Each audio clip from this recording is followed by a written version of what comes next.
Hello friends, मेरा नाम विकास कुमार मिश्रा और मैं कल्याणी कॉम्पिटिटिव क्लास के इस यूट्यूब चैनल पर आपका फिर से स्वागत करता हूं। ठीक है, आई होप आप लोग को मेरे पिछले वीडियोस पसंद आए होंगे।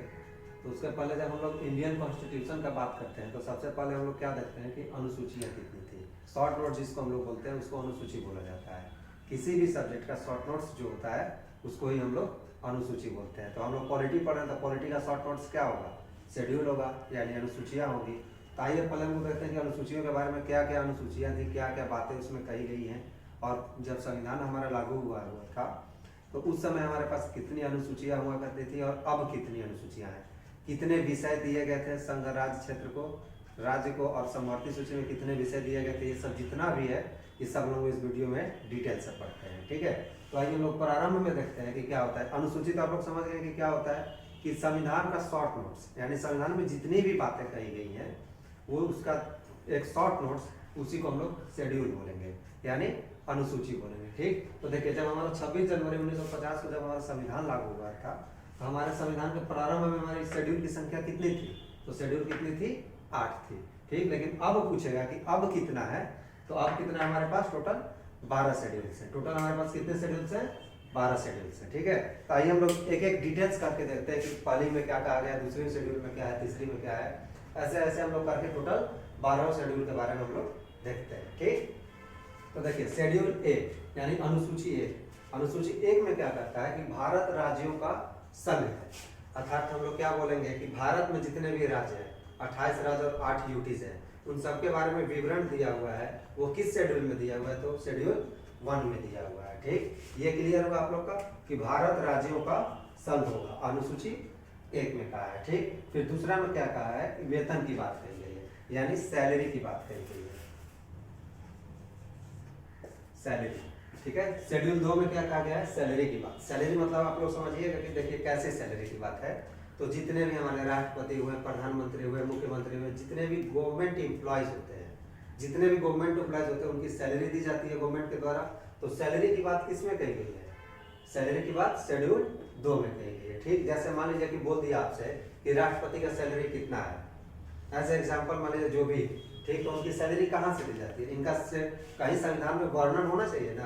तो संविधान में जो वर्णन होता है वो शेड्यूल 2 के तहत उनकी सैलरी के बारे में वर्णन दिया हुआ है। ठीक, तो जब सैलरी की बात हो गई तो फिर आता है शपथ। जो अटॉर्नी जनरल होते हैं, प्रधानमंत्री होते हैं, मुख्यमंत्री होते हैं, लोकसभा के अध्यक्ष होते हैं, एक्सेट्रा एक्सेट्रा, जो भी लोग होते हैं, सब लोग जो शपथ लेते हैं वो ओथ, शपथ को हम लोग क्या बोलेंगे, ओथ, OATH, ओथ। शपथ की बात किस में कही गई है, तो शपथ की बात हमारे शेड्यूल 3 में कही गई है। ठीक, फिर फोर्थ में देखते हैं क्या होता है। फोर्थ में क्या कह गया है, शेड्यूल 4 यानी अनुसूची 4। अनुसूची 4 में कहा गया है कि राज्यसभा में सीटों का आवंटन होगा। ठीक है, जितने भी सदस्य होंगे वो राज्यसभा में अलग अलग सीटों का उनका बंटवारा होता है। जितने भी राज्य से अलग अलग लोग आए रहते हैं तो राज्यसभा में कहाँ कहाँ बैठेंगे, क्या क्या उनका कर्तव्य होगा, उसके हिसाब से उनको सीटों का आवंटन किया जाता है। आवंटन अर्थात हम लोग क्या बोलेंगे इसको, बंटवारा,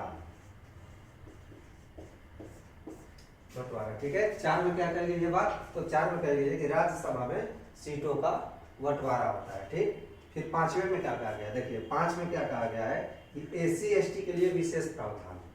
ठीक है, 4 तक तो आप लोग समझ गए होंगे। ठीक, फिर 5 में देखिए क्या कहता है कि SC ST के लिए विशेष प्रावधान दिया गया है। जो भी समुदाय के SC ST के समुदाय के लोग होंगे उनको, उनके लिए क्या कहा गया है, उनको अलग से कुछ एक्स्ट्रा प्रोविजन दिए गए हैं, एक्स्ट्रा छूट दिया गया है। ठीक है, फिर आते हैं 6 नंबर पर। 6 में क्या है कि पूर्वोत्तर, जो हमारे भारत के पूर्वोत्तर राज्य है, जैसे असम, मेघालय, त्रिपुरा एंड मिजोरम, इसको हम लोग शॉर्ट में कर सकते हैं, इसको याद करने के लिए AMTN, ये हमारा शॉर्ट में हो गया। और ये असम, मेघालय, त्रिपुरा एंड मिजोरम। तो 6वां अनुसूची में क्या कहता है कि जो पूर्वोत्तर राज्य हैं, ये चारों राज्य, इनके विशेष प्रावधान दिया गया है। मतलब अलग से जितने भी 28 राज्य हैं हमारे, इन 4 राज्यों को, 28 राज्य, इन 4 राज्यों को क्या दिया गया है, अलग से कुछ विशेष प्रावधान या छूट दिए गए हैं। ठीक है, तो 6 को हम लोग समझ गए। अब 7वें में हम लोग देखते हैं सूची। 7वां में क्या कहता है, सूची अर्थात हम लोग क्या बोलेंगे इसको, शक्ति का विभाजन, शक्तियों का विभाजन, शक्तियों का विभाजन अर्थात सूची। और ये शेड्यूल कितने में है, तो 7th में है। तो कौन कौन सी सूचियां हैं हमारे पास, उसमें कितने कितने विषय दिए गए थे। ठीक, उसको हम लोग डिटेल्स में देखते हैं। ठीक, तो तो सबसे पहले हम लोग क्या देखेंगे कि सबसे पहला क्या होता है हमारा संघ सूची यानी यूनियन लिस्ट होता है। तो संघ सूची में विषय की बात करते हैं तो पहले कितने थे और अब कितने हैं, यानी जब संविधान लागू हुआ था तो उस समय हमारे पास विषय कितने थे संघ सूची यानी यूनियन लिस्ट में, और अब कितना है। ठीक, ये हम लोग डिटेल्स में इसको देखते हैं। तो देखिए सबसे पहला है यूनियन लिस्ट। यूनियन लिस्ट में पहले कितने विषय थे, 97 थे। ठीक, लेकिन अभी कितना है तो 100 विषय है। फिर दूसरा आता है राज्य सूची। राज्य सूची यानी स्टेट लिस्ट। स्टेट लिस्ट में कितना है, पहले कितने विषय थे 66 थे, अब कितना है हमारे पास 61 है। ठीक, अब देखते हैं फिर थर्ड नंबर पे क्या है समवर्ती सूची, यानी ये दोनों का mixed concurrent list. Concurrent list समवर्ती सूची। ठीक, पूछ देगा कि जब हमारा संविधान लागू हुआ था तो समवर्ती सूची की संख्या में विषय पहले कितने थे, तो विषय हमारे पास कितना था टोटल 47 था, लेकिन अभी कितना है 52 है। और एक लास्ट हम लोग देखते हैं जो इस समय का नया ट्रेंड चला हुआ है कि सोशल मीडिया आ गया, ये सब जितने भी परमाणु प्रशिक्षण ये सब जितने भी होते हैं इनको हम लोग सब किस में डालेंगे, संघ में डालेंगे, राज्य में डालेंगे, समवर्ती में डालेंगे, किस में डालेंगे। तो इसके लिए हमारे संविधान कर्ताओं ने क्या किया था कि एक अलग से सूची बनाई थी जिसका नाम रखा था अवशिष्ट सूची, और इसको ब्लैंक छोड़ दिया था। तो ब्लैंक छोड़ा था इसका मतलब क्या होता है कि अवशिष्ट सूची में जितने भी सोशल मीडिया से रिलेटेड जितने भी केसेस होंगे वो सब किस में आता है, हमारे अवशिष्ट सूची में आते हैं। तो यहाँ तक तो आप लोगों का क्लियर हो गया, 7 तक, 1 से 7 तक आई होप आप लोगों को पूरा क्लियर हुआ होगा। ठीक है, अब उसके बाद हम लोग 8वां देखते हैं। 8वां में किसकी बात कही गई है, लैंग्वेज की। लैंग्वेज अर्थात हम लोग क्या बोलेंगे, भाषा। ठीक है, लैंग्वेज की बात कही गई है शेड्यूल 8 में। शेड्यूल 8 में क्या कही गई है, तो लैंग्वेज की बात कही गई है। तो जब हमारा संविधान लागू हुआ था तो उस समय हमारे पास टोटल भाषाएं कितनी थी, टोटल हमारे पास टोटल 14 भाषाएं थी, 14 भाषाएं थी। ठीक, लेकिन यदि अब आपसे पूछ दिया जाए कि हमारे पास टोटल भाषा कितनी है तो हम लोग क्या बोलेंगे, 22 भाषा है। ठीक, अब आइए हम लोग देखते हैं इसको कि कौन कौन सी भाषा, पहले तो 14 था, 8 एक्स्ट्रा जुड़ा है इसमें। ठीक ना फ्रेंड्स, तो 8 कौन कौन सा जुड़ा है, कौन कौन सा संविधान संशोधन हुआ है और कब कब जोड़ा गया है और किस किस भाषा को जोड़ा गया है, इसको हम लोग देखते हैं। तो ठीक है फ्रेंड्स, हम लोग 7 अनुसूची तक देख लिए थे। ठीक है, 8वीं में क्या बात कही गई थी, भाषा की बात कही गई थी। ठीक, 8वीं अनुसूची में किसकी बात कही गई है, तो भाषा में कही गई है, यानी लैंग्वेजेस की बात कही गई है। तो प्रारंभ में हमारे पास कितनी लैंग्वेज थी, टोटल 14 थी, लेकिन अब कितना है तो 22 है। तो हम लोग क्या आपको बताते हैं कि कौन कौन से संविधान संशोधन के तहत ये 8 लैंग्वेज को जोड़ा गया और कब जोड़ा गया, इसको हम लोग पूरा डिटेल्स में देखते हैं। ठीक, तो देखिए सबसे पहले क्या हुआ था कि 21वां संविधान संशोधन, संविधान में हमारा 21st कॉन्स्टिट्यूशनल अमेंडमेंट किया गया। और कब किया गया था, तो 1967 में किया गया था, यानी 21वां संविधान संशोधन 1967 के तहत किस भाषा को जोड़ा गया, तो सिंधी भाषा को जोड़ा गया।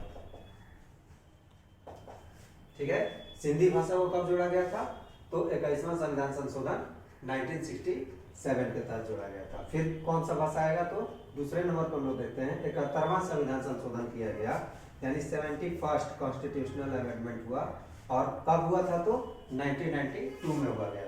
तो इसमें कौन कौन सी भाषा जोड़ी गई थी, तो 3 भाषाएं जोड़ी गई थी। 71वां संविधान संशोधन 1992 में हमारे संविधान में 3 भाषाएं जोड़ी गई थी। कौन कौन सा था, तो नेपाली था, मणिपुरी और कोंकणी था। इसको हम लोग ट्रिक में भी याद कर सकते हैं, ये तीनों को, नमक।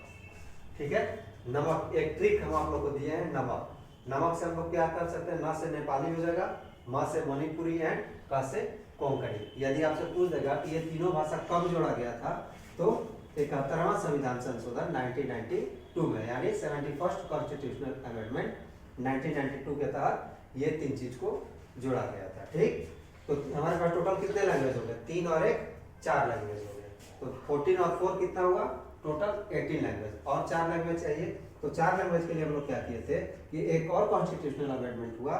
कौन सा कॉन्स्टिट्यूशनल अमेंडमेंट हुआ था हमारा, तो 92वां संविधान संशोधन, यानी 92 कॉन्स्टिट्यूशनल अमेंडमेंट 2003 कब हुआ था, तो 92वां कॉन्स्टिट्यूशन कब हुआ था, 2003 में हुआ था। और 2003 में हम लोग कौन कौन सा भाषा जोड़े थे, तो देख लीजिए, मैथिली, संथाली, डोगरी और बोडो को जोड़े थे। ठीक, यहाँ तक तो क्लियर है आप लोग का कि कब कब कौन कौन सा संविधान संशोधन किया गया और कौन कौन से लैंग्वेज जोड़े गए। तो 92 के 2003 के तहत कौन कौन सा जोड़ा गया था, तो 4 लैंग्वेज जोड़ा गया था। आप देखिए टोटल 14 था लेकिन अब 22 है, तो कौन कौन सा 22 कैसे हुआ, 8 लैंग्वेज कौन कौन से जुड़े, ये तीनों कॉन्स्टिट्यूशनल अमेंडमेंट करके 8 लैंग्वेज हमारे कॉन्स्टिट्यूशन में जोड़े गए हैं। ठीक, तो देख लीजिए अच्छे से। 92 में नेपाली, मणिपुरी, कोंकणी था। 67 में क्या था, सिंधी था। और 2003 में कौन कौन जोड़ा गया, तो मैथिली, संथाली, डोगरी और बोडो थे। ठीक है फ्रेंड्स, यहाँ तक आप लोग को क्लियर हो गए। भाषा में, भाषा से कोई भी प्रश्न है तो छूटना नहीं चाहिए। ठीक, अब देखते हैं हम लोग टोटल कितना पढ़े थे शेड्यूल। जब प्रारंभ में हमारे पास टोटल कितना शेड्यूल था, तो 8 शेड्यूल थे। टोटल हमारे पास कितने शेड्यूल थे, 8, यानी 8 अनुसूचियां थी। लेकिन अभी कितना है, 12। तो 8 तो हम लोग देख लिए, यहाँ तक हम लोग देख लिए कि कौन कौन सा था। इसके पूरा वीडियो आप लोग देखिएगा, उसमें समझ में आएगा। कहीं भी डाउट होगा तो कमेंट बॉक्स में आप लोग लिख दीजिएगा। ठीक है, फिर देखते हैं जो 4 एक्स्ट्रा कौन कौन से जोड़े गए थे उसको हम लोग देखते हैं। तो शेड्यूल 9 में, शेड्यूल 9 में क्या कहा गया है कि देखिए शेड्यूल 9 में किसको जोड़ा गया, भूमि सुधार। भूमि सुधार को कब जोड़ा गया था, शेड्यूल 9 में जोड़ा गया था। और कब जोड़ा गया था, तो हमारे संविधान जब बन के तैयार हुआ था उसके 1 साल बाद, यानी तुरंत ही संविधान में पहला संशोधन किया गया, जिसको हम लोग फर्स्ट कॉन्स्टिट्यूशनल अमेंडमेंट कहते हैं। और वो कब हुआ था, तो 1951 में हुआ था। ठीक है फ्रेंड्स, और उसके तहत किसको जोड़ा गया था, तो भूमि सुधार को जोड़ा गया था। यहाँ तक क्लियर है आपका। अनुसूची 9 में किसको जोड़ा गया, भूमि सुधार। और हमारे कॉन्स्टिट्यूशन का पहला संविधान संशोधन था भूमि सुधार से रिलेटेड। ठीक, अब अनुसूची 10 में देखते हैं। 10 में किसकी बात कही गई है, तो 10 में हम लोग को क्या जोड़ा गया था, दल बदल कानून। दल बदल कानून अनुसूची 10 में जोड़ा गया था। और कब जोड़ा गया था, तो 52 यानी 52वां संविधान संशोधन 1985 के तहत किसको जोड़ा गया, दल बदल को जोड़ा गया। सिर्फ ये हेडलाइट कर देना, आप लोग समझ लीजिएगा। 52वां संविधान संशोधन 1985 के तहत किसको जोड़ा गया, दल बदल कानून को जोड़ा गया। ठीक, तो हम लोग 10 तक क्लियर हो गया अनुसूची। अनुसूची 10 तक हम लोग क्लियर कर लीजिए। अब लास्ट का 2 बचता है। देखिए 2 में बचा है, तो अनुसूची 11 में क्या कहता है, अनुसूची 11 यानी शेड्यूल 11 में क्या कहा है, ग्राम पंचायत को जोड़ा गया है। ग्राम पंचायत को जोड़ा गया है किसमें, अनुसूची 11 में। और ये कब जोड़ा गया, तो 73वां संविधान संशोधन यानी 73rd कॉन्स्टिट्यूशनल अमेंडमेंट 1992 कब हुआ था। यदि आपसे क्वेश्चन दे दे कि ग्राम पंचायत को कब जोड़ा गया और किस संविधान संशोधन के तहत जोड़ा गया, तो जब तक आप लोग का ये शेड्यूल क्लियर नहीं होगा तब तक आप लोग उसको नहीं कर पाइएगा। तो इसको ध्यान से देख लीजिए कि 73rd यानी 73वां कॉन्स्टिट्यूशनल अमेंडमेंट हुआ 1992 में हुआ। और किसको जोड़ा गया, तो हमारा ग्राम पंचायत को जोड़ा गया। ठीक, उसके बाद फिर 4th नंबर पे देख लेते हैं। जब गांव में चले गए तो शहर में भी आ जाइए, यानी म्युनिसिपल कॉर्पोरेशन होगा, नगर पालिका होगा। तो 73rd में जब गांव में गए तो 74th में आप लोग शहर में आ जाइए। तो 74th कॉन्स्टिट्यूशनल अमेंडमेंट कब हुआ था, 1993 में। और किसको जोड़ा गया, नगर पालिका यानी म्युनिसिपल को, म्युनिसिपल कॉर्पोरेशन को जोड़ा गया। ठीक है, इसको हम लोग किसमें देखेंगे, अनुसूची 12 में किसको जोड़ा गया, 74th कॉन्स्टिट्यूशनल अमेंडमेंट करके 1993 में किसको जोड़ा गया, तो नगर पालिका को। ठीक है फ्रेंड्स, तो आई होप आप लोग को ये पूरा वीडियो अच्छे से समझ में आ गए होंगे शेड्यूल के बारे में। शुरू से बोलना पड़ेगा सब।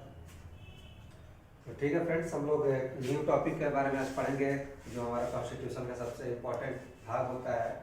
और वो क्या है कि भारतीय संविधान के स्रोत, यानी हमारा जो इंडियन कॉन्स्टिट्यूशन है वो किस किस से कहाँ से क्या क्या लिया गया है, यानी सोर्सेस ऑफ इंडियन कॉन्स्टिट्यूशन क्या क्या है, वो कहाँ से किस देश से क्या क्या लिया गया, उसको हम लोग पूरा डिटेल्स में देखते हैं। ठीक है, तो आइए देखते हैं। सबसे पहले हमारे संविधान में क्या लिया गया था और कहाँ से लिया गया था, तो हमारा भारत सरकार अधिनियम 1935 यानी 1935 के भारत सरकार अधिनियम से क्या क्या लिया गया है उसको हम लोग विस्तार में देखते हैं।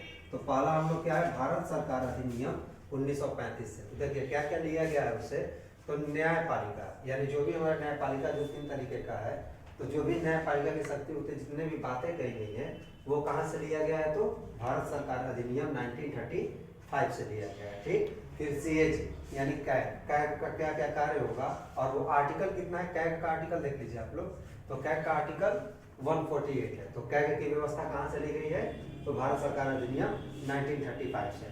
और जो भारत के हमारे अखिल जो है संघ लोक सेवा आयोग यानी UPSC union public service commission, ठीक है, ये मेन में जो जो इम्पोर्टेंट हमको लगा हम आप लोग को वो लिख पाए ऐसे, ठीक।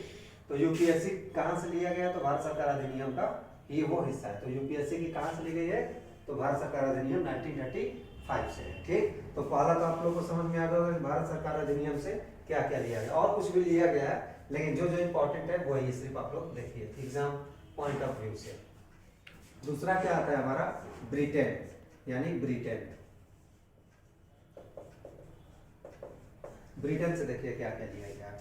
ब्रिटेन से संसदीय व्यवस्था ली गई है, संसद का विशेषाधिकार, यानी संसद का कौन कौन सा अधिकार है, और वो आर्टिकल कितना में संसद का विशेषाधिकार, आर्टिकल हमारा 105 यानी 105 है।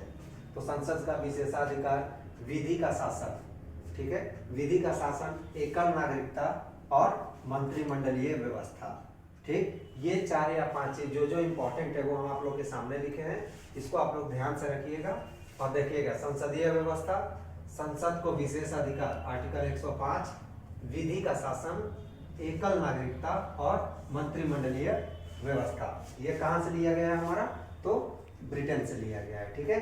फिर तीसरे नंबर पे क्या आता है हमारा, यूएसए यानी अमेरिका। अमेरिका से देखिए क्या क्या लिया गया है। तो अमेरिका से हमारा फंडामेंटल राइट्स लिया गया है, मूल अधिकार, जो हम आप लोगों को पढ़ा चुके हैं, जो हमारा आर्टिकल 12 से लेकर 35 तक था, ठीक है। तो वो कहां से लिया गया है हमारा, तो अमेरिका से लिया गया है, ठीक। और फिर क्या है दूसरा, न्यायिक पूर्वालोकन, यानी जो जो भी जैसे जैसे भी गलतियां होती है उस पर पूर्वालोकन यानी पुनः विचार करने की जो विधि है वो हमारी कहां से ली गई है, तो अमेरिका से ली गई है, ठीक है फ्रेंड्स। और न्यायिक पूर्वालोकन जो है वो आर्टिकल हमारा कितना है, तो आर्टिकल 137 है, ठीक। फिर 4th नंबर पे हम लोग देखते हैं क्या है, कनाडा। कनाडा से देखिए क्या क्या लिया गया है। तो कनाडा से सबसे पहले हमारा क्या लिया गया है, संघात्मक व्यवस्था, ठीक है। कनाडा से क्या लिया गया, संघात्मक व्यवस्था, शक्ति का विभाजन, जो हम आप लोगों को सूची 7 में पढ़ाए थे, शक्तियों का विभाजन, ठीक है, वो कहां से लिया गया, तो हमारा कनाडा से लिया गया है, ठीक। और फिर क्या कहता है कि अवशिष्ट शक्तियां, जो भी अवशिष्ट शक्तियां हैं, जो हम आप लोग को 4 जो सूची बताए थे, संघ सूची, राज्य सूची, समवर्ती सूची और अवशिष्ट सूची, तो जो अवशिष्ट सूची है वो किसके पास रहेगी, तो केंद्र के पास रहेगी। ये व्यवस्था हमारा कहां से लिया गया है, तो ये व्यवस्था हमारा कनाडा से लिया गया है, ठीक है फ्रेंड्स। अब 5वें नंबर पर देखते हैं आयरलैंड। आयरलैंड से हमारा क्या क्या लिया गया है, तो जो भी हमारे राज्य को कल्याणकारी बनाया जाता है, यानी राज्य के नीति निर्देशक तत्व, ठीक है, अर्थात हम लोग क्या बोलेंगे इसको, DPSP, DPSP, directive principle of state policy, ठीक है, directive principles of state policy, यानी राज्य के नीति निर्देशक तत्व, ठीक। ये कहां से लिया गया है, तो हमारा आयरलैंड से लिया गया है, ठीक है फ्रेंड्स। और क्या है कि राज्यसभा में मनोनीत सदस्य, यानी राज्यसभा में जो 12 लोग का राष्ट्रपति जो है मनोनीत करते हैं, राज्यसभा में 12 करते हैं और लोकसभा में कितना करते हैं, तो 2 करते हैं, ये लोग याद रखिएगा। कौन करता है, तो हमारे प्रेसिडेंट करते हैं, यानी राष्ट्रपति करते हैं, ठीक है। तो जो इसका व्यवस्था लिया गया है, राज्यसभा में जो मनोनीत सदस्य होंगे, जो हमारे राष्ट्रपति जी होंगे, वो 12 लोग को जो मनोनीत करते हैं, उसकी व्यवस्था कहां से ली गई है, तो हम लोग देख रहे हैं कहां से ली गई है, बताइए, आयरलैंड से ली गई है, ठीक है। फिर देखते हैं हम लोग 6 नंबर पे। 6 नंबर पे क्या कहता है कि दक्षिण अफ्रीका। दक्षिण अफ्रीका से क्या लिया गया, तो मात्र पूरे संविधान में सिर्फ दक्षिण अफ्रीका से हमारा एक ही चीज लिया गया है, वो भी आर्टिकल 368, यानी क्या है आर्टिकल 368, तो संविधान संशोधन है, ठीक है। संविधान संशोधन हमारा आर्टिकल कितना है, तो 368 है। दक्षिण अफ्रीका से मात्र एक ही चीज लिया गया है, इसको आप लोग ध्यान रखिएगा। फिर 7वें नंबर पे क्या है हमारा, फ्रांस। फ्रांस से देखिए क्या क्या हुआ है, समानता यानी इक्वालिटी, स्वतंत्रता यानी फ्रीडम्स, जो जो भी हमारा समानता है, स्वतंत्रता है, बंधुत्व और गणतंत्र यानी रिपब्लिकन, यानी जितने भी ये बातें कही गई हैं, ये हमारा कहां से लिया गया है, तो फ्रांस से लिया गया है। और 8वें नंबर पे देखते हैं हम लोग ऑस्ट्रेलिया। 8वें नंबर पे क्या है हमारा, ऑस्ट्रेलिया। ऑस्ट्रेलिया से हम लोग क्या लिया है, तो समवर्ती सूची लिए है, यानी कॉन्करेंट लिस्ट, समवर्ती सूची हम लोग लिए हैं। और संयुक्त अधिवेशन यानी ज्वाइंट सेशन, कौन बुलाता है संयुक्त अधिवेशन, संयुक्त अधिवेशन हमारे राष्ट्रपति जी बुलाते हैं, और उनकी अध्यक्षता कौन करता है, तो लोकसभा के अध्यक्ष करते हैं। और ये आर्टिकल किसमें वर्णित है, 108 8 में वर्णित है। और ये हमारा कहाँ से लिया गया है? संयुक्त अधिवेशन और समवर्ती सूची। कहाँ से? तो ऑस्ट्रेलिया से लिया गया है। ठीक है फ्रेंड्स, यहाँ तक तो क्लियर है आप लोग को। अब देखिए 9th नंबर पर जर्मनी। जर्मनी मतलब जर्मनी, इससे तो आप लोगों को कुछ याद आ ही रहा होगा। जर्मनी मतलब क्या है? जलता आग यानी आपात उपबंध, इमरजेंसी। इमरजेंसी के समय आपका मूल अधिकार यानी फंडामेंटल राइट्स क्या क्या होगा, इसके बारे में जो भी डिटेल्स है वो हमारा कहाँ से लिया गया है? तो जर्मनी से लिया गया है। ठीक है फ्रेंड्स, और लास्ट हम लोग देखते हैं रूस। रसिया यानी रूस। रूस से हमारा क्या लिया गया है? तो मौलिक कर्तव्य। ये हमारे संविधान में पहले नहीं था, लेकिन इसको कब जोड़ा गया? तो 42वां संविधान संशोधन यानी 42 कॉन्स्टिट्यूशनल अमेंडमेंट 1976 के तहत 1976 के तहत किसको जोड़ा गया? मौलिक कर्तव्य यानी फंडामेंटल ड्यूटीज को जोड़ा गया है। तो आई होप आप लोग को ये पूरा सोर्सेस याद हो गए होंगे, और जहां से आप लोग को कुछ लगे कि कुछ छूटा है तो आप हम लोग को कमेंट बॉक्स में पूछ सकते हैं, उसका जवाब आपको दे दिया जाएगा। आई होप आप लोग को वीडियो पसंद आया होगा। तब तक के लिए thank you and keep watching.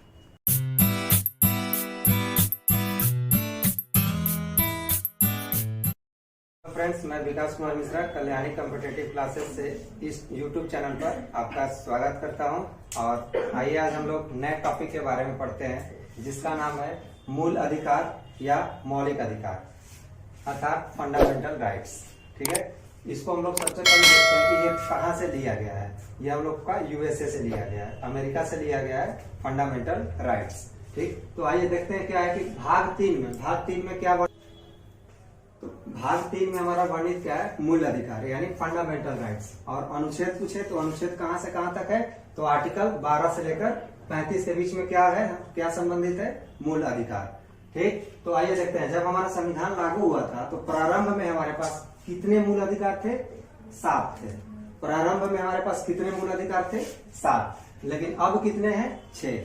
क्यों है 6? तो देखिए बताते हैं। 44वां संविधान संशोधन 1978 के तहत 44वां संविधान संशोधन 1978 के तहत संपत्ति का अधिकार को हटाकर किस में रख दिया गया है? अनुच्छेद 300 के क में रखा गया है। और ये हमारा क्या बन गया है?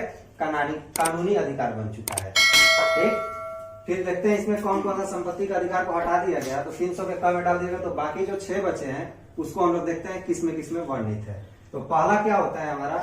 समानता का अधिकार। पहला में क्या है हमारा? पहला मौलिक अधिकार क्या है? समानता का अधिकार। और ये आर्टिकल कितना से कितना तक है? तो 14 से 18 तक है। 14 से 18 तक में क्या है हमारा? समानता का अधिकार। फिर दूसरा देखते हैं क्या है हमारा? स्वतंत्रता का अधिकार यानी राइट टू फ्रीडम। दूसरा हमारा क्या है? स्वतंत्रता का अधिकार। और ये किसमें वर्णित है हमारा आर्टिकल? तो आर्टिकल 19 से लेकर 22 तक वर्णित है। यानी 19 से 22 में हमारा क्या दिया हुआ है? स्वतंत्रता का अधिकार दिया हुआ है। फिर तीसरा में देखते हैं क्या है? तीसरा में हमारा क्या है कि शोषण के विरुद्ध अधिकार। शोषण के विरुद्ध अधिकार क्या है? तीसरा में शोषण के विरुद्ध अधिकार। और इसका आर्टिकल कितना है? 23 से लेकर 24 तक वर्णित है। इसमें दिया हुआ है कि 23 आर्टिकल में क्या है, 24 में क्या है, उसके विरुद्ध में कौन सा दिया है? शोषण के विरुद्ध अधिकार दिया हुआ है। ठीक, फिर 4th में आते हैं। 4th में क्या दिया हुआ है हमारा? धार्मिक स्वतंत्रता का अधिकार यानी धार्मिक स्वतंत्रता का अधिकार हमारा किसमें दिया हुआ है? 4 में दिया हुआ। और आर्टिकल कहां से कहां तक है इसमें? तो 25 से लेकर 28 तक है। आर्टिकल कहां से है? 25 से लेकर 28 तक है। और उसमें क्या वर्णित है? धार्मिक स्वतंत्रता का अधिकार। और 5वां में आते हैं। तो 5वां में क्या है हमारा? सांस्कृतिक एवं शिक्षा का अधिकार। संस्कृति एवं शिक्षा का अधिकार कोई पूछ दे कि कहाँ है, आर्टिकल कहां से कहां तक है, तो हम लोग क्या बोलेंगे? 29 और 30 में, यानी 29 से 30 के बीच में हमारा क्या है? तो सांस्कृतिक एवं शिक्षा का अधिकार दिया हुआ है। ठीक, और लास्ट क्या है? संवैधानिक उपचारों का अधिकार। ठीक, तो संवैधानिक उपचारों का अधिकार हमारा किस आर्टिकल में है? तो 32 में है। ठीक है फ्रेंड्स, तो आइए हम लोग देखते हैं कि अभी हम लोग क्या देखे थे कि हमारे पास कितने मौलिक अधिकार थे?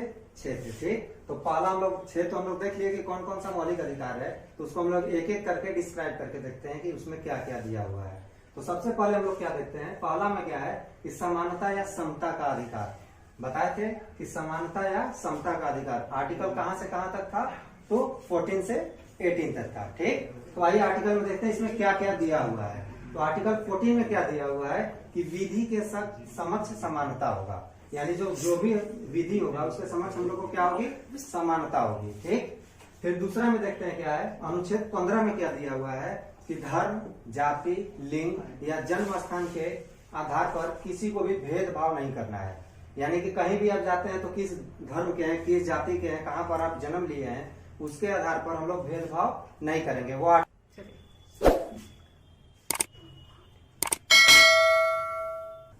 तो फिर हम लोग क्या देखते हैं आर्टिकल 15। आर्टिकल 15 में क्या दिया हुआ है हमारा कि धर्म, जाति, लिंग, जन्म स्थान etc के आधार पर हम लोग भेदभाव नहीं करेंगे।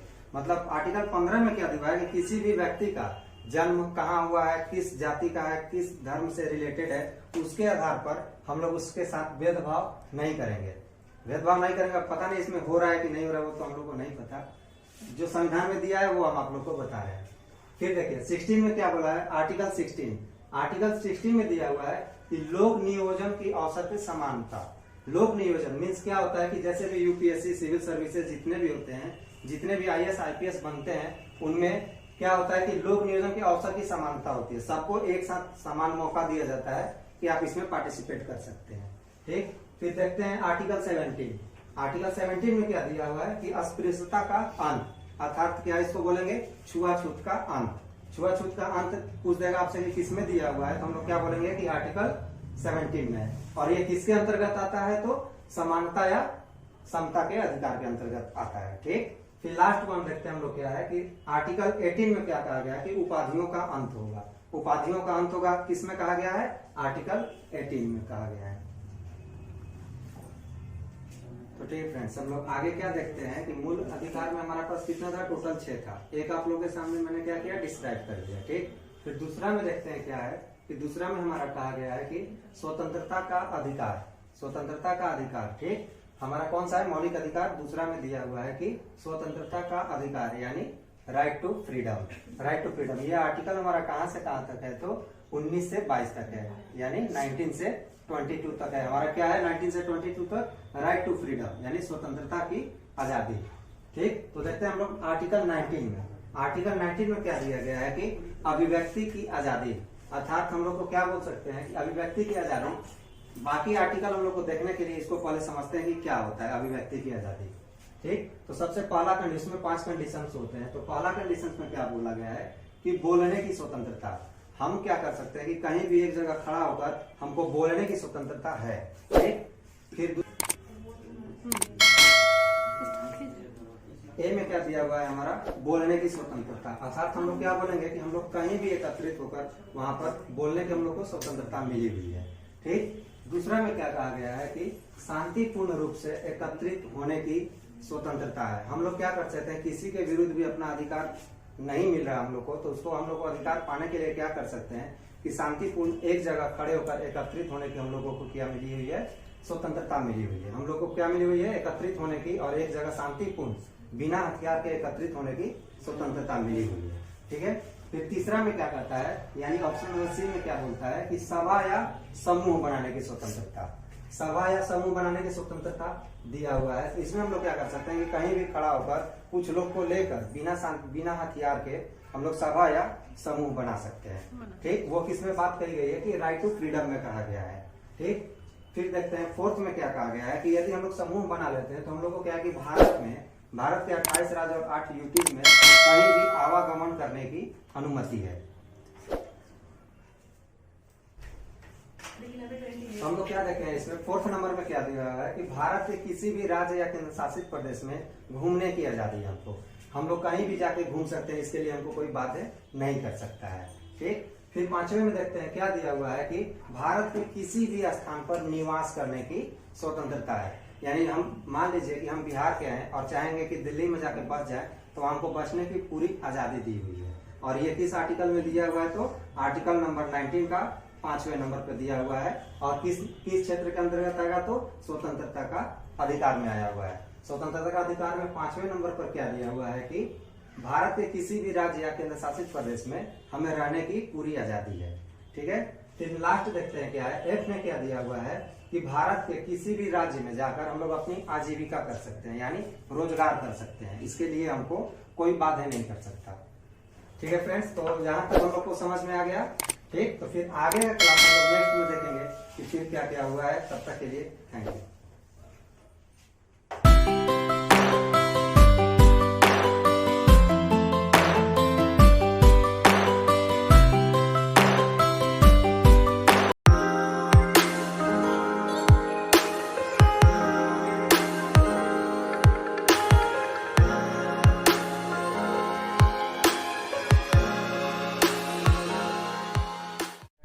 मैं विकास कुमार मिश्रा कल्याणी कॉम्पिटिटिव क्लासेस के इस YouTube चैनल पर आपका फिर से स्वागत करता हूं और आई होप आप लोग को मेरा इससे पहले वाला वीडियो आप लोग को काफ़ी ज़्यादा पसंद आया होगा। तो ठीक है, हम लोग नेक्स्ट वीडियो में फिर देखते हैं, जहां से हम लोग छोड़े थे उसको आगे से कंटिन्यू करते हैं। ठीक, तो हम लोग 4 तक देख लिए थे, जो हमारा धार्मिक स्वतंत्रता था और हमारा आर्टिकल 25 से लेकर 28 तक था। ठीक, तो वहां तक आप लोग को आई होप आप लोग को वीडियो पसंद आई होगी। ठीक, आइए तो फिर हम लोग आगे से कंटिन्यू करते हैं। ठीक, तो हम लोग देखते हैं 5 में। 4 तक तो हम लोग देख लिए थे, फिर 5 में देखिए हमारा क्या बात कही गई है। 5 में कही गई है कि संस्कृति एवं शिक्षा का अधिकार। क्या चीज? संस्कृति एवं शिक्षा का अधिकार। और आर्टिकल हमारा कितना है? 29 से 30 है। ठीक ना, तो इसमें ये जो होता है हमारा, ये सिर्फ किनको दिया गया है? संस्कृति एवं शिक्षा का अधिकार ये सिर्फ हमारे जो भारत में रह रहे अल्पसंख्यक है, हमारे भारत में जो अल्पसंख्यक है, सिर्फ उन्हीं को ये अधिकार दिया गया है। ठीक, तो आइए फिर हम लोग देखते हैं कि आर्टिकल के हिसाब से देखते हैं कि इसमें क्या क्या वर्णित किया गया है। तो आर्टिकल 29 में क्या कहता है कि अल्पसंख्यक हितों का संरक्षण, यानी अल्पसंख्यक जो होते हैं उनके हितों का संरक्षण करना हमारा अधिकार है और वो हमारा।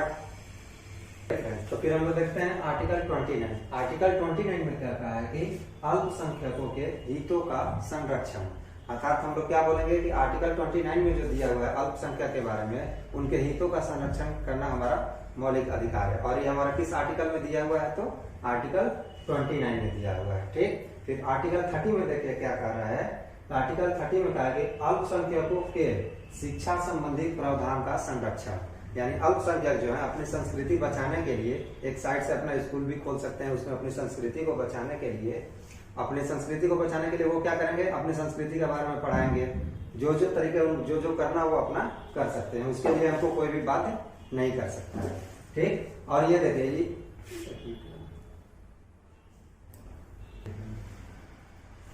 तो ठीक है फ्रेंड्स, हम लोग देखते हैं आर्टिकल 30। आर्टिकल 30 में हमारा क्या कहा है कि अल्पसंख्यकों के शिक्षा संबंधी प्रावधान का संरक्षण। शिक्षा संबंधी प्रावधान का संरक्षण आपसे पूछ दे कि अल्पसंख्यकों के शिक्षा संबंधी प्रावधान का संरक्षण की बात किसमें कही गई है? तो हमारा आर्टिकल 30 है। ठीक, एज ए एग्जाम्पल के रूप में आप ले सकते हैं, जैसे देखिए वह अपने संस्कृति को बचाने के लिए क्या कर सकते हैं? स्कूल खोल सकते हैं और स्कूल में अपना जो भी शिक्षा से संबंधित होगा अपना वो पढ़ा सकते हैं। ठीक, और फिर देखते हैं आर्टिकल 31। आर्टिकल 31 में क्या कहा है? आर्टिकल 31 को हटा दिया गया है। क्यों हटा दिया गया? क्योंकि इसमें क्या था? हमारा संपत्ति का अधिकार था और हम लोग पढ़े थे कि संपत्ति के अधिकार को कहाँ कर दिया गया है? आर्टिकल 300 के अंतर्गत कानूनी अधिकार प्राप्त है।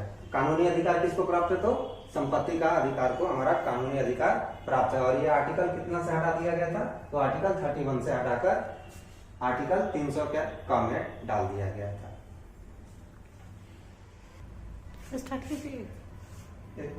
तो ठीक है फ्रेंड्स, हम लोग 5 तक देख लिए थे कि 5 में हमारा क्या कहा गया था कि संस्कृति एवं शिक्षा का अधिकार, इसको हम लोग आर्टिकल के तहत देख चुके थे और ये सिर्फ किसको प्रदान था? तो सिर्फ अल्पसंख्यकों को प्रदान था। ठीक, आइए लास्ट हम लोग देखते हैं हमारा मौलिक कर्तव्य क्या है। लास्ट देखते हैं कि संवैधानिक उपचारों का अधिकार, अर्थात हम लोग इसको क्या बोलेंगे कि आर्टिकल में तो 32 में दिया हुआ है। आर्टिकल 32 में क्या दिया हुआ है हमारा कि संवैधानिक उपचारों का अधिकार। ठीक, और आर्टिकल 31 हम लोग देख चुके थे कि वो संपत्ति का अधिकार था और उसको हटाकर हमको किस में रख दिया गया था? 300 के कम में, और उसे कानूनी सहायता प्रदान कर दी गई थी। और ऐसा क्यों था? क्योंकि ये पहले हमारा किसमें था? तो फंडामेंटल राइट्स में था। ठीक है, और लास्ट हम लोग देखते हैं कि संवैधानिक उपचारों का अधिकार, और ये हमारा किसमें वर्णित है?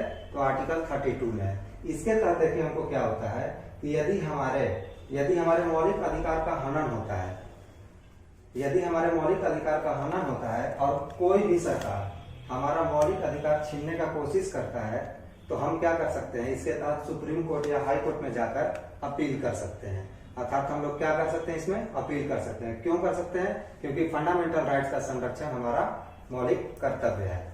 ठीक है, और फिर देखते हैं आर्टिकल 32। आर्टिकल 32 के ही तहत सुप्रीम कोर्ट, और आर्टिकल 226 के तहत हाई कोर्ट 5 तरीके से अपना रिट जारी करते हैं। ठीक, तो फ्रेंड्स देखते हैं हम लोग यहाँ तक, तो आई होप आप लोगों को पूरा समझ में आ गया होगा। लेकिन देखिए फिर 6 में क्या करता है, यदि डायरेक्ट क्वेश्चन आपके एग्जाम्स में क्या आते हैं, तो क्वेश्चन आता है कि पूछ देगा कि भीमराव अंबेडकर ने, कौन, तो भीमराव अंबेडकर ने संवैधानिक उपचारों का अधिकार, यह है क्वेश्चन कि संवैधानिक उपचारों का अधिकार को आत्मा किसने कहा है।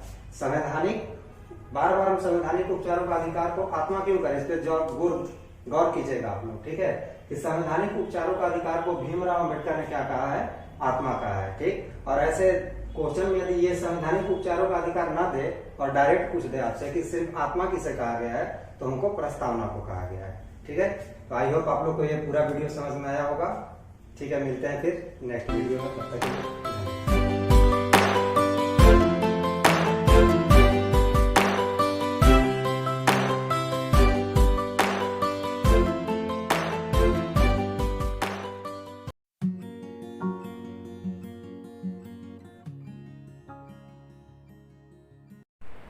Hello friends, welcome to Kalyani Classes YouTube channel. Today we are going to study the basic concepts for general competitions. General competition includes SSC, banking, railway, group A, B and many more, PSC, CSAT and CLAT. For all of these, the common thing is that the basics of it. So let's start today and we are going to discuss about further. Let's study. The question which usually comes in every competitions, that is the common error, and today we are going to explain this type of questions, common error, how we have to handle this and solve it in minimum time, within the times 30 seconds you are given for a single sentences. You have to find the error and within that times we have to solve this question, right? So what are the basics to solve common error in every competitions? So the atlas of the sentence is this: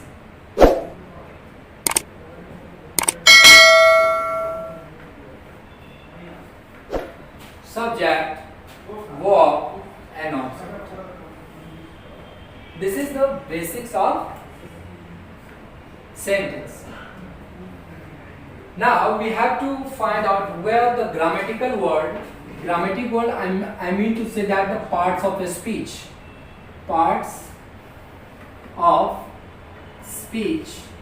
the word included in it, like noun, pronoun, adjective, adverb, verb, preposition, conjunction and interjection. These words comes in the sentence on which places, what is rule, which is guided by the another word. All these we are going to discuss today, the basics of it. So subject, verb and object, it is the atlas of the sentence. Now the first things we have to notice, and this one is, what parts of a speech come in the place of subject? Here, noun comes, pronoun comes, noun comes here in another form also. Derived nouns, a noun which is made of another parts of a speech, like verbal noun.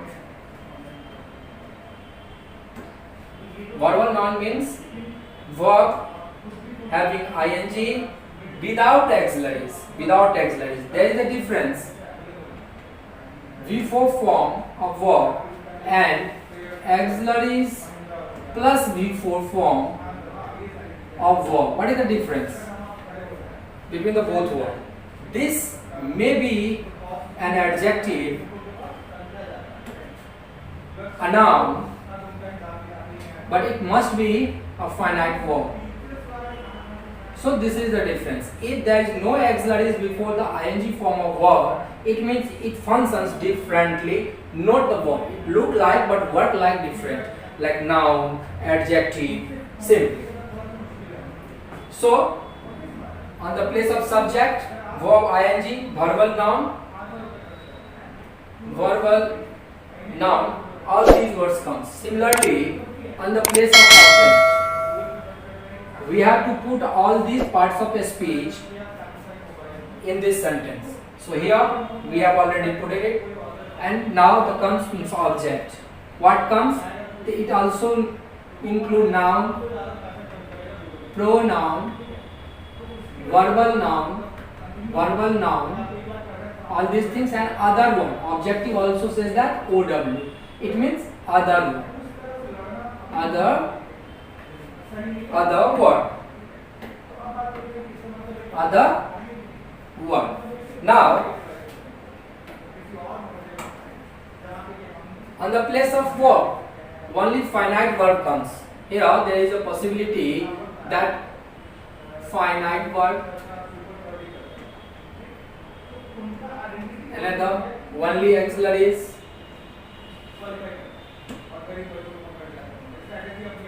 one and two. Only two way to come the verb. This is the main verb, and it has auxiliaries also. So here there is a issue to finding and using the verb form. We have studied B1, B2, B3, B4 and B5. But saying like that, it means you incorrecting your grammar way. What we have to speak instead of B1, B2, B3, B4 and B5. Like this you have to speak B1, B2, auxiliaries plus B3, auxiliaries plus B4. Okay?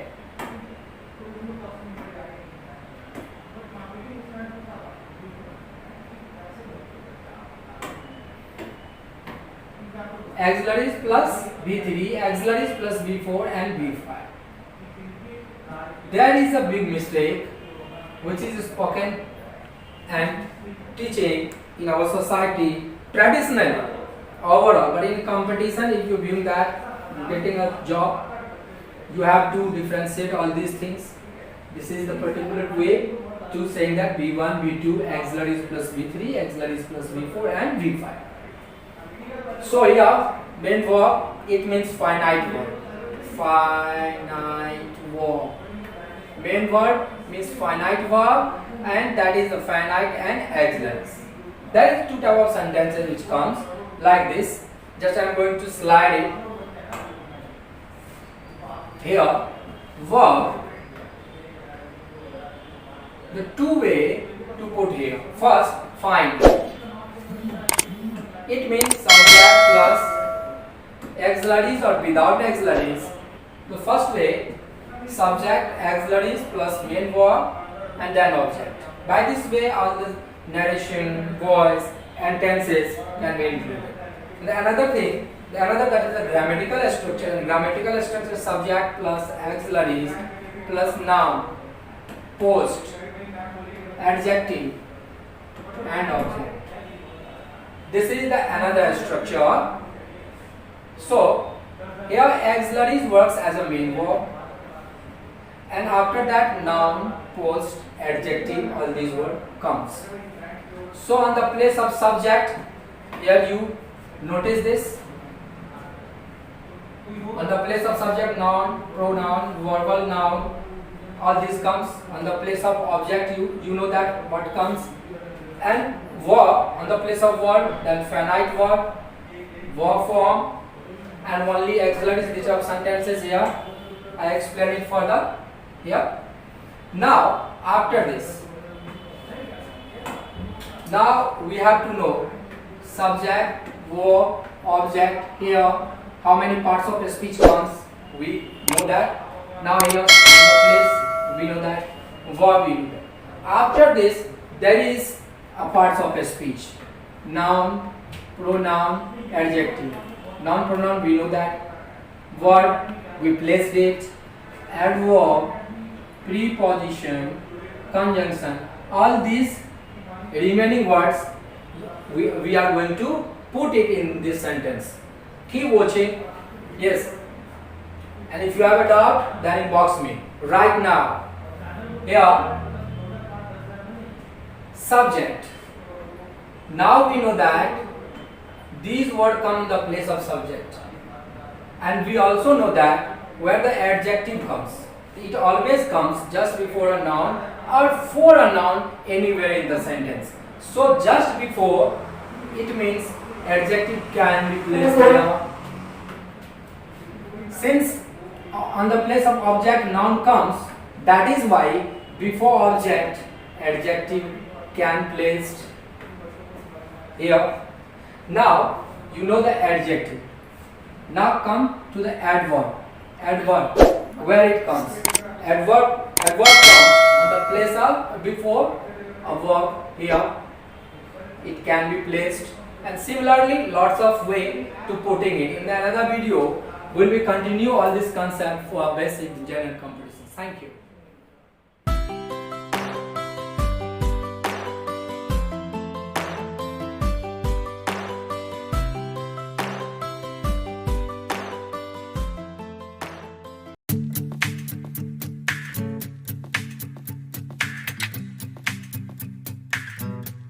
Hi friends, good evening. मैं Santosh Kumar Yadav Kalyani competition classes से आपका फिर से स्वागत करता हूँ coding decoding का second part.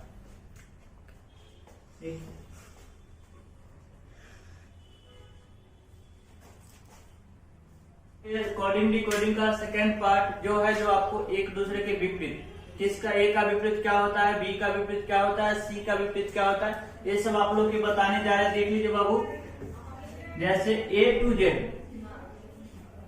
यानी यहाँ से A का विपरीत Z है तो Z का विपरीत A है। जैसे B का Y है तो Y का B, C का X है तो X का C, D का W तो W का D, E का V तो V का E, F का U तो U का F, G का T तो T का G, H का S तो S का H, I का R तो R का I, J का Q तो Q का J, K का P तो P का K, L का O तो O का L, M का N तो N का M। ऐसे में आपको याद करने में थोड़ा सा कठिनाई होगा, उससे आप देख लीजिए जो आपका सबका विपरीत निकालने के लिए फॉर्मूला A to Z, यानी A का उल्टा Z तो Z का उल्टा A, फिर बाय बाय, लड़कन सब बोलते हैं बाय बाय या बॉय। B का Y तो Y का B का Y तो Y का B, ऐसे बॉय में भी कह सकते B का Y तो Y का B। फिर यहां से xerox copy, xerox copy X का C तो C का X, फिर उसके बाद घर में दरवाजा भी होता है, खिड़की भी होता है, डोर विंडो। D का W, W का D, फिर इवनिंग। E का V तो V का A, फिर फालतू। U का F तो F का U, फिर GT रोड जो शेरशाह सूरी ने बनवाए थे। G का T, T का G high school.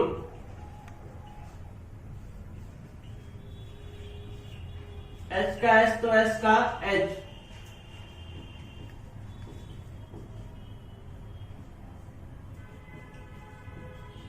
Indian railway.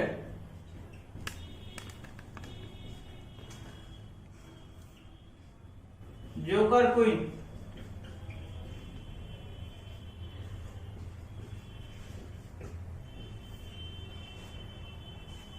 काला पीला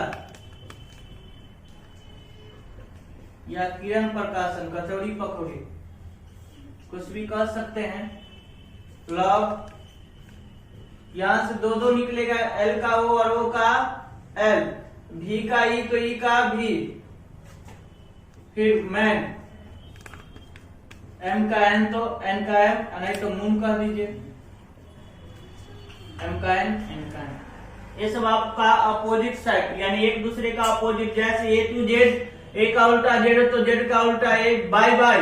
B का Y तो Y का B, फिर जीरोक्स कॉपी। X का C तो C का X, दूर विंडो।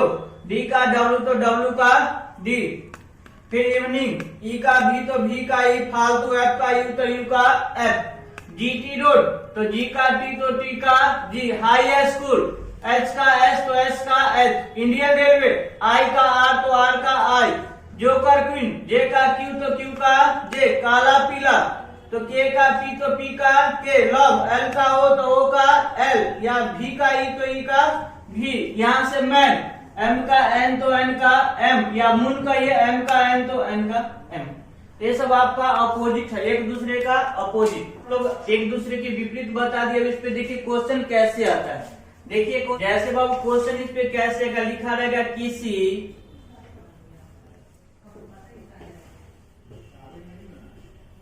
सांकेतिक भाषा में राम को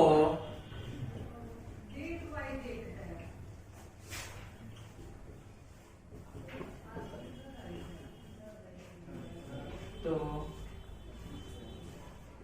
उसी भाषा में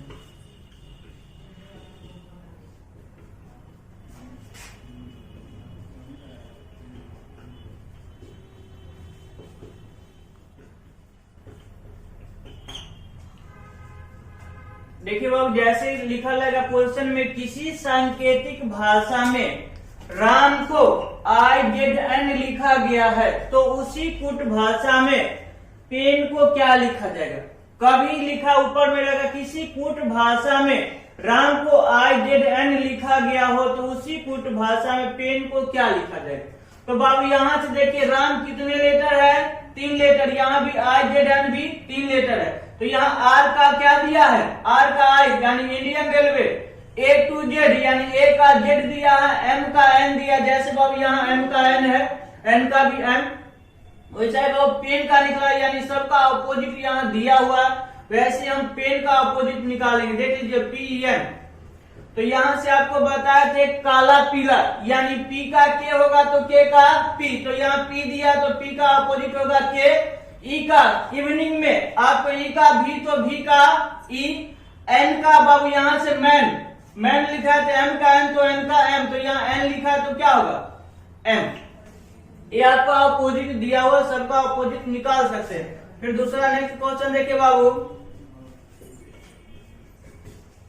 दूसरा क्वेश्चन देखिए बाबू लिखा है, किसी सांकेतिक भाषा में संकेत को HP HZ PVG लिखा गया हो तो उसी कुट भाषा में वाटर को क्या लिखा जाएगा। तो देखिए बाबू यहाँ पे S का H यानी high school, A to Z काला पीला इवनिंग और GT रोड, यहाँ ये सब आपस में एक दूसरे के अपोजिट दिया हुआ, वैसा ही हम वाटर का भी अपोजिट लिखेंगे। जैसे बाबू WATER, तो यहाँ W का जैसे आपको अपोजिट बताए थे दूर विंडो यानी D का W तो W का D, तो यहाँ W दिया तो यहाँ अपोजिट होगा D।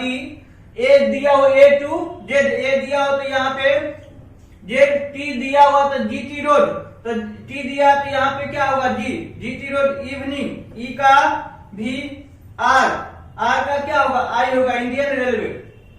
यही आपको बाबू क्वेश्चन दिया रहेगा, सबका जैसे आपको क्वेश्चन दिया रहेगा उसी हिसाब से आप आंसर दे सकते हैं। तो यहाँ पे सब आप एक दूसरे के आपस में अपोजिट दिया हुआ था तो हम अपोजिट निकालिए। आज का क्लास यहीं पे खत्म करते हैं, जो आपका कोडिंग डिकोडिंग का सेकेंड टाइप था। अब थर्ड टाइप जो है नेक्स्ट क्लास में आपको फिर से कराया जाएगा। थैंक्स।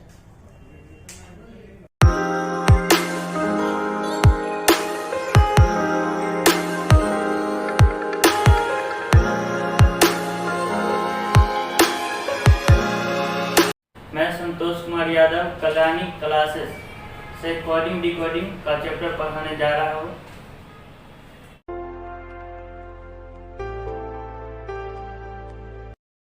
आइए बाबू आप लोग को शुरू करते हैं अल्फाबेट, कोडिंग डिकोडिंग का अल्फाबेट चैप्टर। जैसे ए का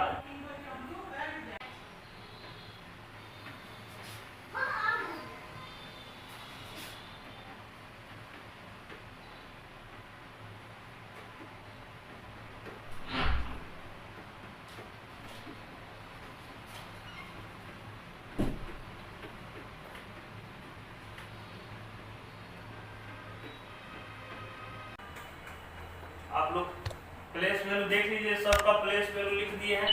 इससे फिर याद करने के लिए एक और ज्योति 5, 10, 15, 20 25। इस ज्योति से आपको याद हो जाएगा तो ई का मान 5, जे का 10, ओ का 15, टी का 20 और वाई का 25। जैसे एम बाबू ऐसे लिखते हैं 3 की तरह, तो इसको थोड़ा घुमा दीजिए, एम का मान क्या हो जाएगा 1 लगा दीजिए। जैसे पहले एम आता है फिर डब्लू बाद में आता है, वैसे ही आपको 13 पहले आता है और 23 बाद में आता है। तो एम का मान जैसे बाबू एम ऐसे लिखते उसमें 1 लगा दिया, एम का मान क्या हो गया 13। जैसे बाबू डब्लू ऐसे लिखते हैं, डब्लू में 2 लगा दीजिए, यानी डब्लू का मान 23। जैसे जी बाबू लिखते हैं, जी लिखते हैं ऐसे, जी में ऐसे लगा दिए, जी 7 की तरह लगेगा।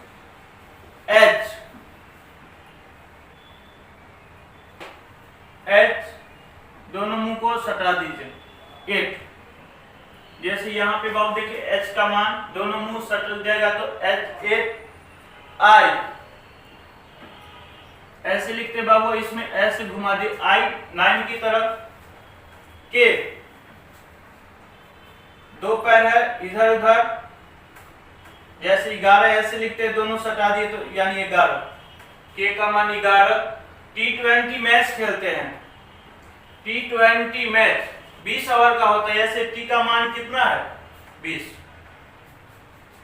यहाँ पे जी का मान 7, एच का मान 8, आई का 9, एम 13। एम 3 की तरह लगता है यानी एम का मान 13। डब्लू 3 की तरह लगता है उसमें 2 लगा दी यानी 23। ये सब आपका ऐसे बाबू ज्योति से याद रखते थे, EJOTY। किसी गर्ल्स का नाम होता है ज्योति, उसमें आप ज्योति लिख दीजिए, EJOTY। ई का मान 5, जे का 10, ओ का 15, टी का 20 और वाई का 25। अगर आपको पूछेगा एफ का मान क्या होगा, तो ई का मान आपको पता है 5, तो एफ का क्या होगा 6। जी का मान आपको पूछेगा तो ई का मान 5 होता है, एफ का मान 6। ऐसे याद करके 1 2 इधर उधर बढ़ा सकते हैं। जैसे जी का पूछेगा तो बाबू जी ऐसे लिखते हैं, जी उसमें नीचे लगा दीजिए क्रॉस यानी जी 7 की तरह। एच लिखते हैं तो एच बाबू देख लीजिए, एच ऐसे लिखते हैं, उसमें दोनों मुंह सटा दीजिए 8 की तरह। ऐसे बाबू यहाँ पे ए का मान 1 2 का ऐसे याद कीजिएगा तो याद करने में इम्पॉसिबल बात है, पूरा याद नहीं हो पाएगा। मगर यहाँ पे ज्योति से आप इधर उधर, जैसे आपको आर का मान पूछेगा तो T20 मैच 20 ओवर का होता, आर का पूछा तो टी से 2 पहले यानी एस और उससे 1 पहले आर का मान 18। यू को दिया तो T20, टी का 20 तो यू का 21 हो गया। भी ए पूछेगा तो टी का मान 20 याद है तो भी का क्या होगा 22 होगा। डब्ल्यू का पूछा तो डब्ल्यू यहां से 3 की तरह लगता है, डब्ल्यू उसमें 2 लगा दिया 23, डब्ल्यू 23। यहाँ पे एन का पूछेगा तो बाबू एन का याद है 13, 3 की तरह एन लगता है तो 13, तो एन का क्या होगा 14। अब ऐसे ही ज्योति से आपका ओ का मान 15 है तो एन का पूछेगा तो क्या होगा, तो ओ से 1 पहले एन होता है तो एन का मान हो जाएगा 14, ओ का 15। ऐसे पी का पूछ दिया बाबू तो यहाँ पे ओ का 15 तो पी का 16, क्यू का पूछेगा तो 17। यहाँ पे बाबू ऐसे का पूछ दिया तो टी का मान आपको पता है जो 20 होता है तो एस का क्या होगा 19 होगा। इससे आप फ्लैश वैल्यू याद कर रख सकते हैं। के का मान तो के बाबू ऐसे लिखाता है के, दोनों थोड़ा याद रख लेने को कुछ ना कुछ आपको करना पड़ेगा।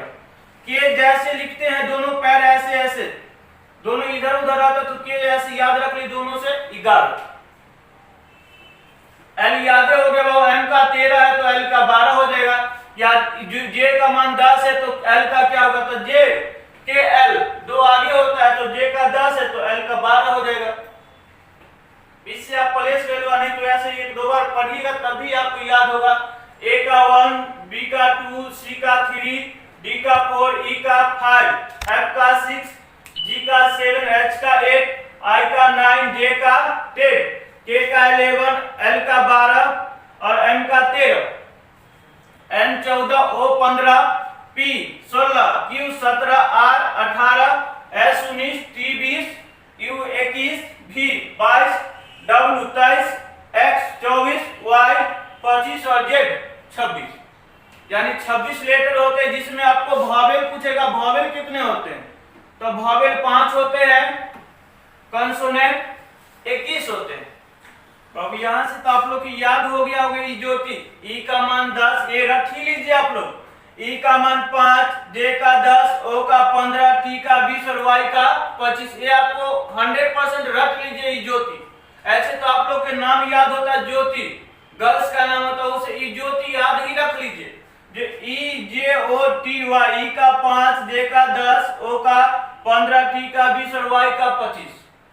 इससे आपको पता चलेगा जो आगे पीछे 1-2 इधर उधर आप कर सकते हैं और 1-2 आगे पीछे करके आप निकाल सकते हैं प्लेस वैल्यू किसका कितना होगा, किसका कितना नहीं होगा।